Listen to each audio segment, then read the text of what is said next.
男朋友打呼噜，记得帮他听一听。吵得想踹2脚，不过没啥事儿。可能是太累了，让他睡吧。口技不错，也没啥事儿。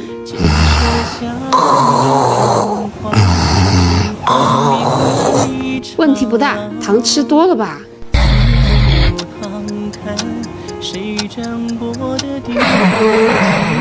这种就有问题了，可能是呼吸暂停综合症，别自己乱用什么止鼾神器了，快来医院检查吧。